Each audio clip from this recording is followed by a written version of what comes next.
Okay.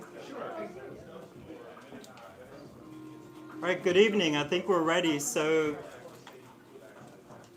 we'll cut the music. And thank you all for being here on this rainy night for our second annual Dusk Till Dawn. It is a rainy night, and you made a choice to be here. It would have been really easy to stay home and relax, but you made a choice to be here, and your impact has already started. So thank you for being here.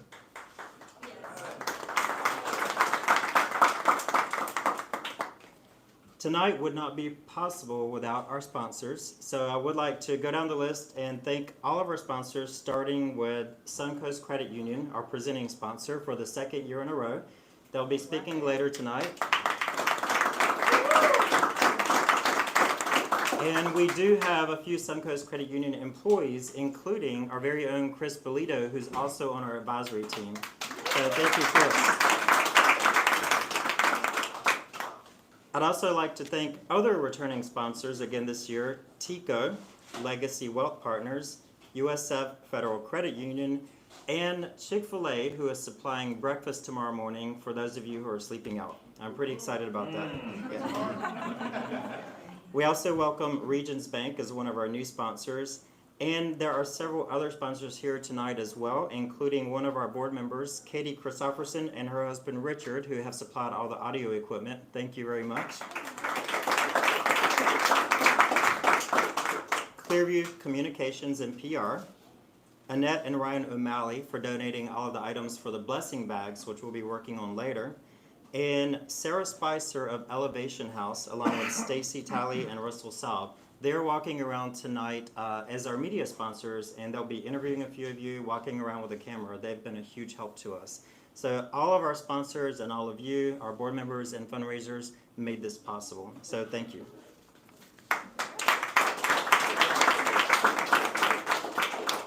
And as you listen to our guest speakers tonight, I invite you to open your hearts and minds and think about our neighbors who are unhoused. Children who are sleeping in their cars or on the streets and have no way to escape this rainy weather.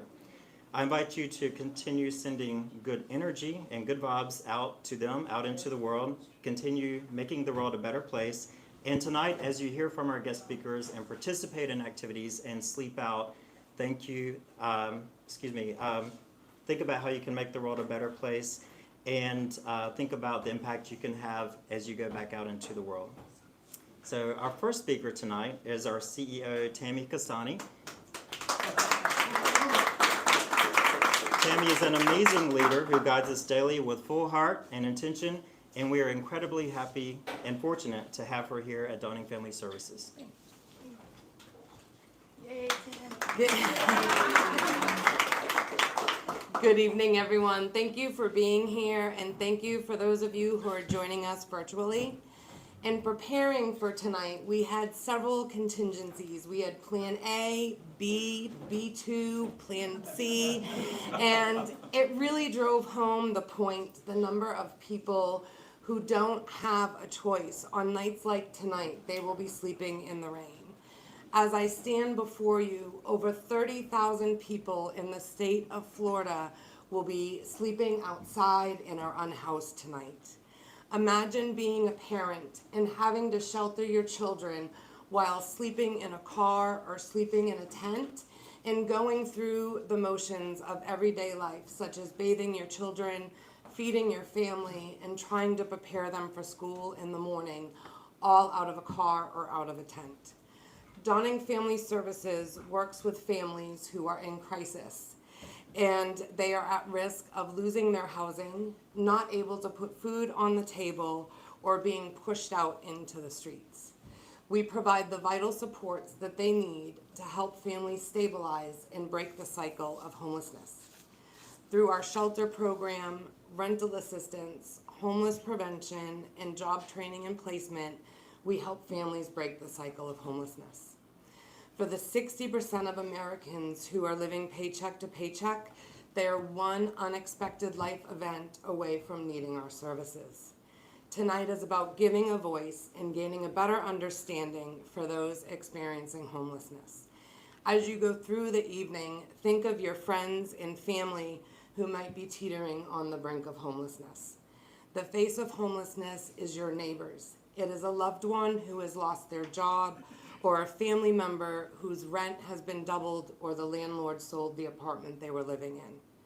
Let's unite as a community to support our neighbors and create positive change. That change starts with all of you being here tonight. Thank you.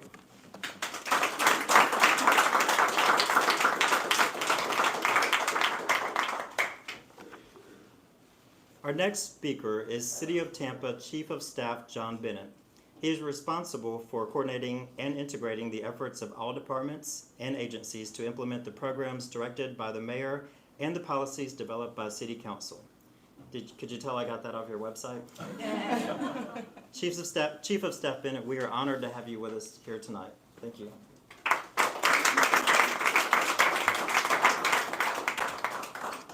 Well, good evening, and it is an honor to be here on behalf of Mayor Jane Castor. You can see I'm overdressed a little bit for the overnight. However, we did register, and we appreciate the opportunity to speak to you about such an important cause. And I think everything is in the name, Dawning Family Services. We in the city, 1/5 of our strategic plan is about making sure that people have a roof over their head and these basic services.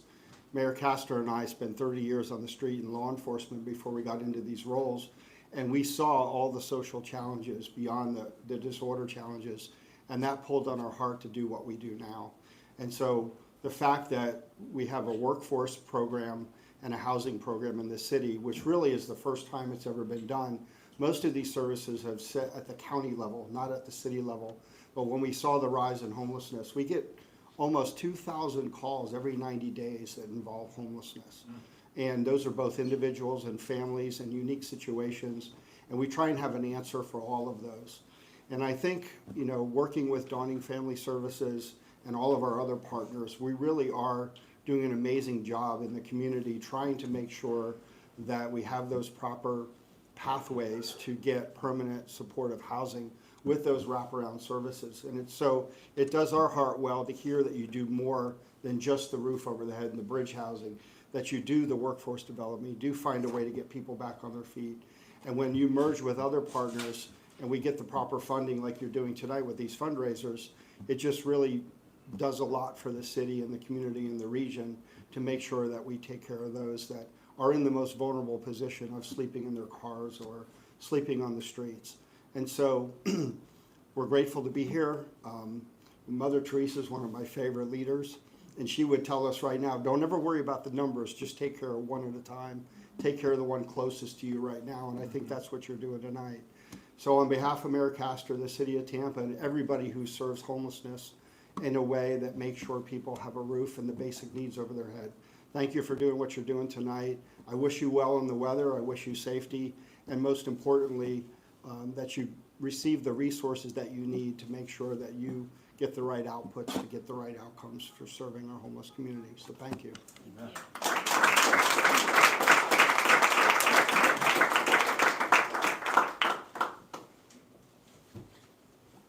As I mentioned earlier, our presenting sponsor for the second year in a row is Suncoast Credit Union. They are so much more than just an event sponsor. They have truly become our partners. They work with us throughout the year. We talk with each other. We meet with each other to talk about our community and what's going on in our community and how we can continue making it a better place. So with that in mind, I would like to welcome the Suncoast Credit Union VP of Lending Business Enablement, Ms. Brenda Hernandez.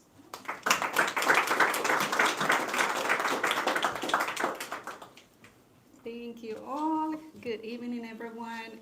My first time here, but the second time for Suncoast. So, again, my name is Brenda Hernandez, and I have the privilege to serve as the Vice President of Lending Business Enablement for Suncoast Credit Union.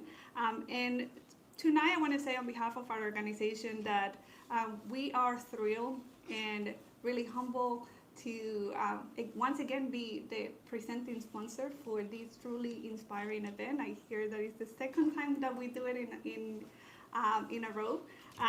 So I want to tell you a little bit about Suncoast Credit Union.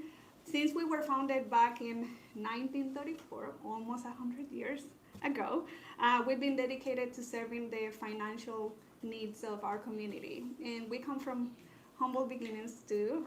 We started with local group of public servants, educators, that they wanted to find solutions to people just like them that needed products and services that fit their unique needs.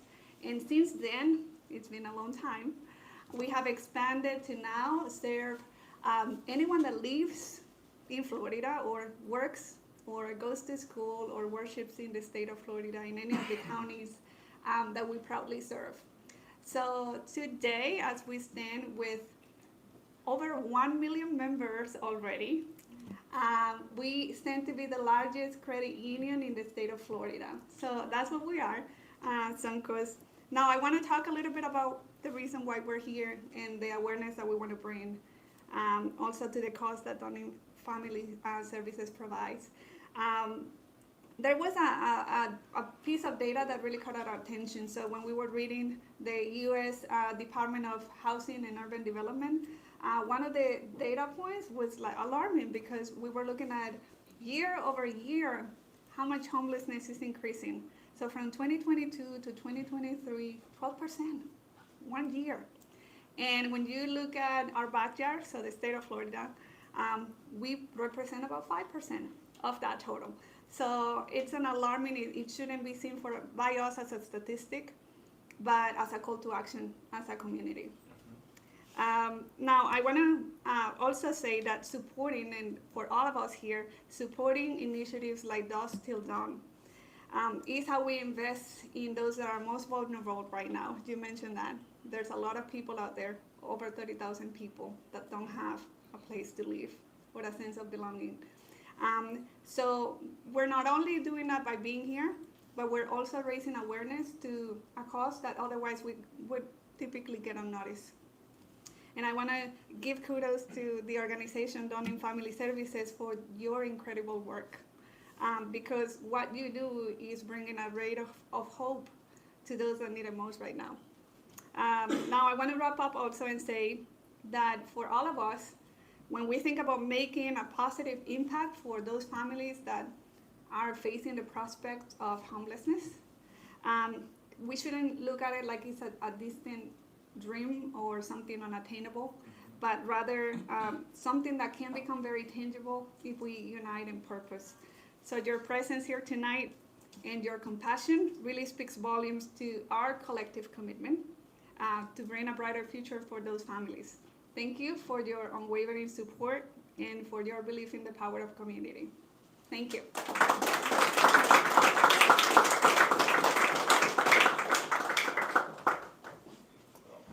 Our next guest tonight is someone that I met here last year at Dusk Till Dawn for the first time.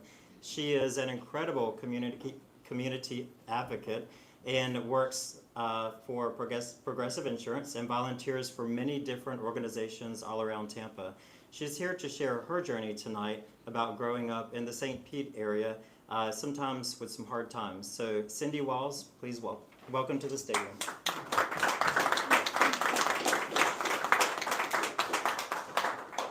Thank you and good evening.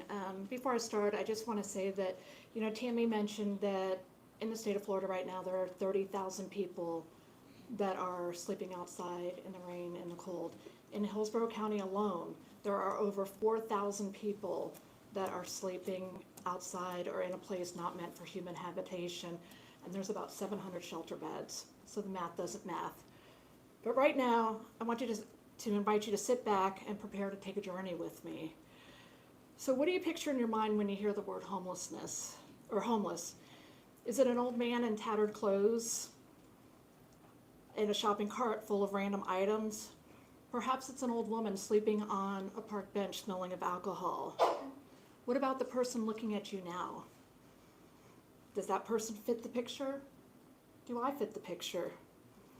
My name is Cindy Walls, and I'm chair of homeless outreach for the Tampa Hillsborough Homeless Initiative, also known as THHI. Have a great job, live in a nice neighborhood, and have money in the bank. But that was not always how it was. 50 years ago, about 50 years ago, I moved to Florida, so yes, I'm showing my age, and I'm fine with that. We lived in Thank you. So about 50 years ago, I moved to Florida from New Jersey. Don't remember too much about life in New Jersey because I was kind of 4. But what I do remember is going to the horse track with my dad. We would watch harness racing, and for those of you not familiar with harness racing, it's a jockey sits in a 2-wheel cart and you race around something or other. But my dad and his friends would ask me which horse I liked based on the name. Apparently I made a lot of money for my dad and his friends, but I wish I had not been so good. Because we moved to Florida after my parents received an inheritance. A relative had passed away and left my parents a lot of money. And I remember looking at a beautiful 2-story house on Clearwater Beach, and it had a tree fort in the back. And that's the one that I wanted to live in, was that house with the tree fort in the back. But I never did get to live in that house. I ended up living in a mobile home and apartments all over Pinellas County. My dad had a gambling problem. He bet on horses, dogs, and bought endless scratch-off lottery tickets. He gambled away the inheritance and my dream of living in that house with a tree fort in the backyard. My parents were considered working poor. They worked but barely got by. My dad's gambling problem made it worse. He would gamble his paycheck and think that he was going to get ahead, but he never did. He ended up in jail, and we ended up homeless. As Tammy said, all it takes is one sudden, unforeseen event, and it could be you. I remember being 8 years old and having all of my worldly possessions thrown off a 2nd-story balcony while a sheriff's deputy watched. The first shelter I remember living in was a 2-bedroom mobile home that we shared with another family. At one point, there were 6 of us living in this tiny little space. There were 10 mobile homes that housed families that were homeless, and one of those mobile homes was where you could go and get clothing and food and whatnot. The next place that I lived was a small hotel in not such a great neighborhood. But I remember that it had a kumquat tree. And kumquats are like these little baby oranges. You can eat the skin and everything. They're all over TV right now. I don't know why. But me and the other kids would pick that tree clean. We would get food donated from the Salvation Army, and we would go to the local Catholic church to pick out our own Christmas presents. So how did I break the cycle and not end up homeless as an adult? By doing good. I was volunteering at All Children's Hospital in St. Pete, now known as Johns Hopkins All Children's Hospital, and I had the opportunity to work with the assistant to the president of the hospital. She oversaw a yearly auction, but while working on that auction, I met someone, and they're like, hey, I have this job in insurance. I'm like, okay. So I started off as a clerical support person, making $5.25 an hour, and then I received a call that forever changed my life.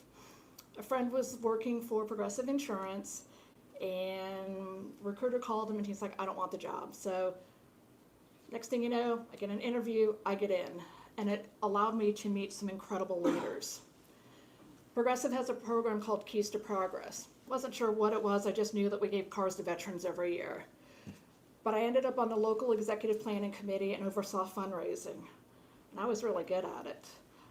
We were working with a local nonprofit that has since ceased operations to try and locate veterans that were in need of a vehicle to offer a hand up, not a handout. Due to our fundraising efforts, Progressive has been able to help hundreds of veterans and their families as they transition from homelessness to having a home. Having been homeless as a child, their mission became very personal for me. I did not have the military connection, I had the homeless one. And I would talk, and I still do, talk about the amazing company that I work for, Keys to Progress, and that nonprofit, to anyone that would listen to me. I'd be on cruise ships, and they're like, what do you do? I'm like, well, I have this day job, but, I work with the homeless. So my husband says that one day somebody's just going to throw $100 at me just to shut me up. And I would know exactly what to do with that $100. So eventually I was invited to join the board of directors of that nonprofit. I was ecstatic, to say the least. I could not believe me, a person without a fancy job title, a fancy degree, or even a fancy car, they wanted me. I was made the board liaison for the Rapid Rehousing Program and Supportive Services for Veterans Families Program. Several months later, I became co-chair of Homeless Outreach and then eventually chair for Homeless Outreach for THHI. And for those of you that are not familiar with THHI, they bring together local nonprofits such as Dawning Family Services and community leaders to find ways to fight homelessness, with the goal of making homelessness rare, brief, and non-recurring. And I am now able to give back to the community that helped me when I needed it. So just remember, the next time that you're out with your friends and family and they see that old man in tattered clothes with a shopping cart full of random items and say, he must be homeless, pull out a mirror and have them look into it, for that is the face of homelessness too. Thank you.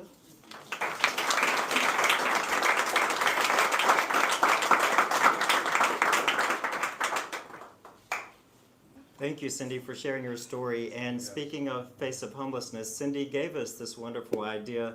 And later tonight, if it has stopped raining, we have our face of homelessness exercise outside, thanks to Cindy.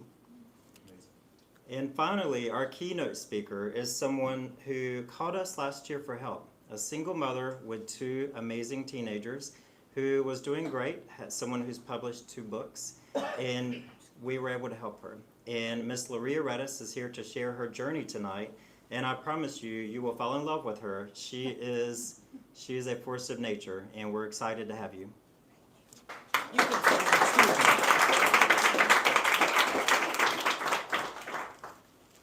Bear with me.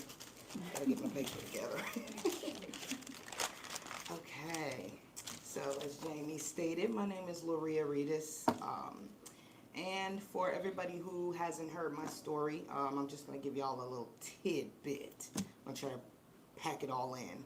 But last year in August, my 2 children, who are sitting right over here, thank God for them being teenagers, because being homeless with babies, I don't want to imagine, but we see it every day. So my 2 children and I, we got a phone call. I had a brother who had been in a car accident in 2017, and it left him paralyzed from the neck down and breathing machine dependent. So he lived in Texas. When I got the phone call, I had a decision to make. I knew that them telling me that he had been unresponsive for 3 straight days, I couldn't not go see him. So I made the decision to give up a $70,000 a year job and leave my home so that I could go and see my brother, possibly for the last time. Of course, we don't know when that time comes or if it's gonna come, but I had to make my a major life decision based off of maybe this is it. So my kids agreed with me. We left our home, we left everything, and I thought, oh, I'm coming home to a 401k check, I'll be fine. Except we went out, we saw my brother, he got better, he was out of the hospital, we got back to Florida, and my 401k check never showed. They told me that the check had been cashed already, basically. It'd been cleared, and I told them, well, it never hit my hands, so I didn't clear it, you might want to investigate.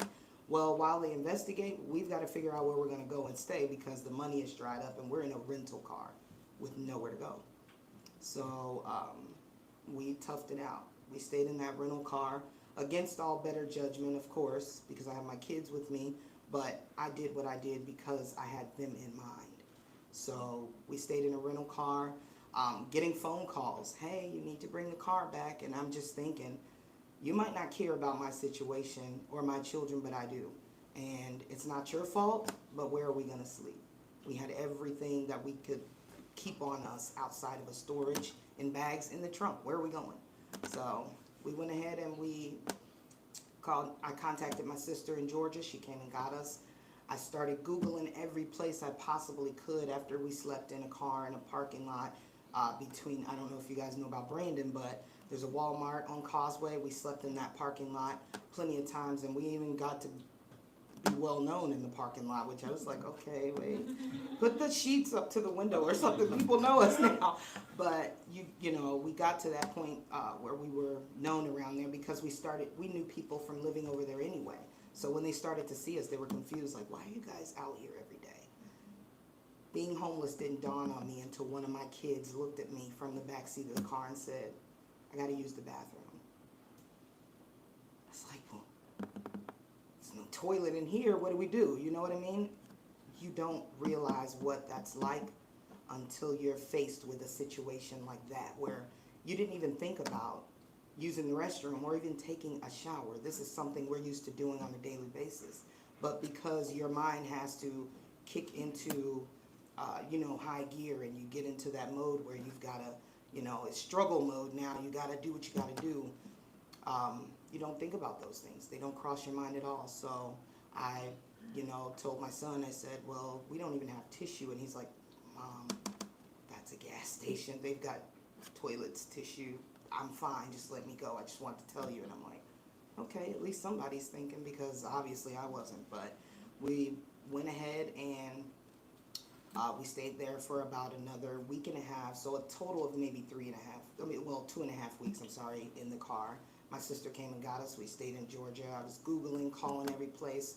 And it wasn't until a guy contacted me from leaving a voicemail.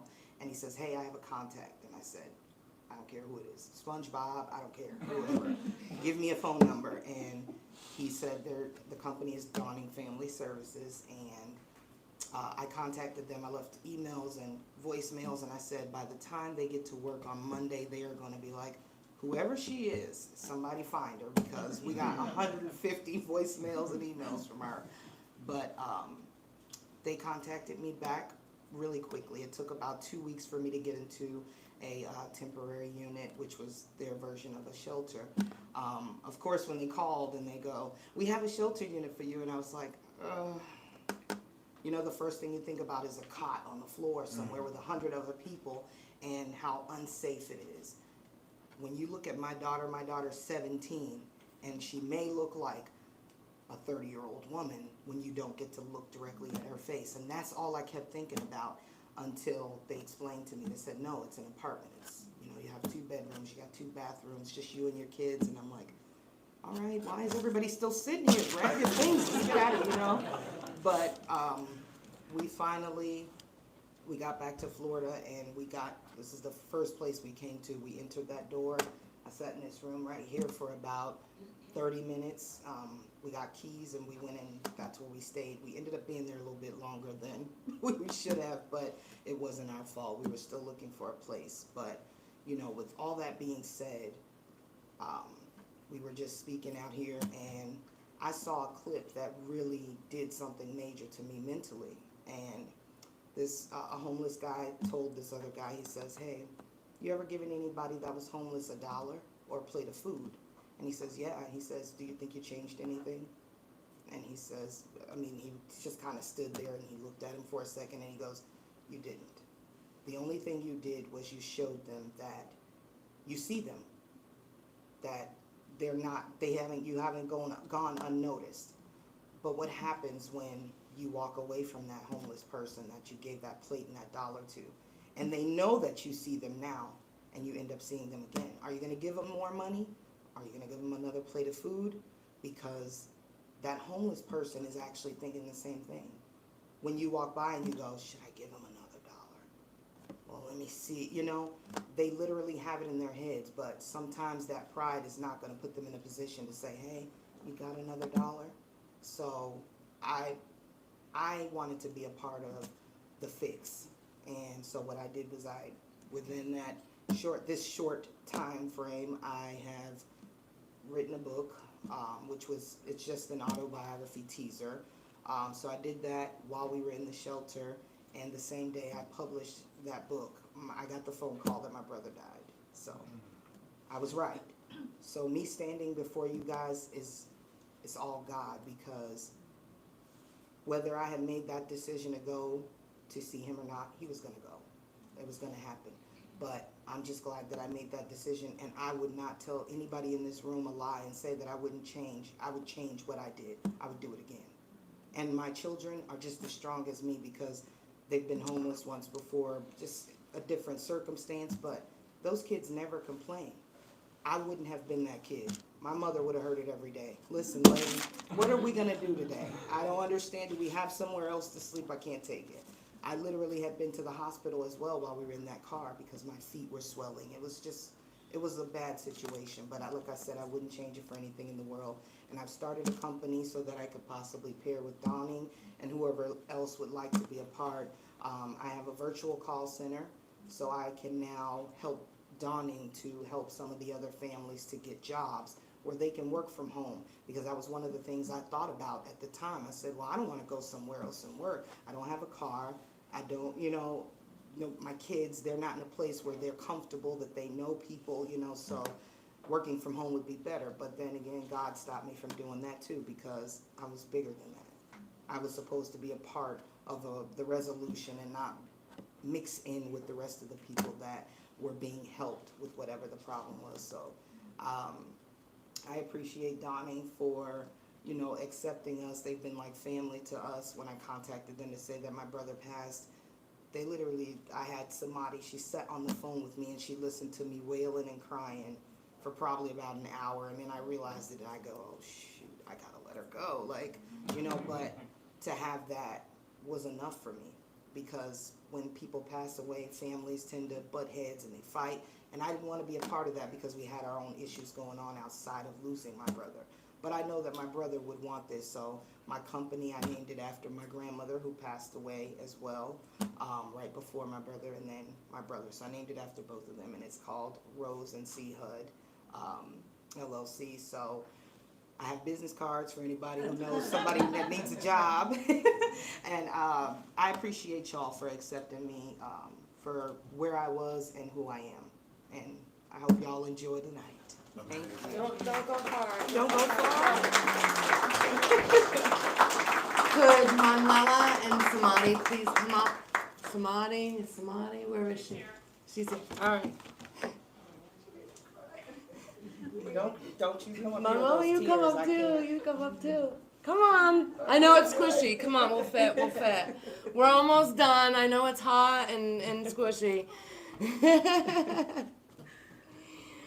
So on behalf of Dawning Family Services, we would like to present Luria with the Dusk Till Dawn Hero Award.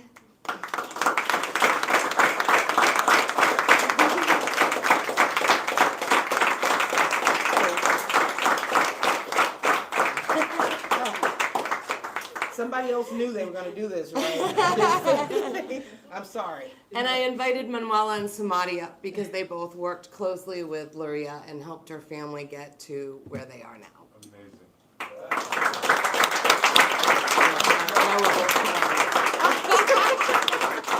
I appreciate y'all. Thank y'all to everybody from Dawning. I appreciate y'all for everything and for letting, like I said, I don't know a better way to say it, for just allowing me to be exactly who I am. When I came to y'all, I was pretty broken, and y'all watched me, pull myself back together while asking me what you could do to help me as much as possible. And I would have never in my life expected to come in here today and for this to happen, but I learned recently that the most important things are the things you least expect.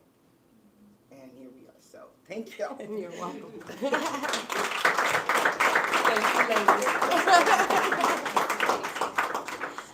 All right, I promise that we are wrapping up and we'll quickly kind of move into the rest of the program. I appreciate everybody being here in a squished room. It's starting to get warm, but this was our rain contingency. So, Dawning Family Services is successfully helping families break the cycle of homelessness and change the trajectory for generations to come. Every dollar we raise goes directly to support the families that we serve. Our goal with this Dusk Till Dawn event is to raise $100,000 so that we can increase services in the number of families we served. The last I checked, Cliff, I see you pulling out your phone. The last I checked, we were at 72% of our goal. So I am asking, were you tracking, Cliff? We have 2 board members who are in a very stiff competition of who can raise the most. So it's been very helpful to our numbers. So for those of you who are attending virtually, You can donate directly on the page that you are watching this live stream, and you can also share that page with your family and friends. For those of you who are on site, we have QR codes set up, and we also have a credit card machine if you would like to make additional donations. And at any time, you can donate through our website at dawningfamilyservices.org. I want to thank all of you for being here tonight and starting to make an impact and change the lives of the family and children we serve and families like Luria. Thank you.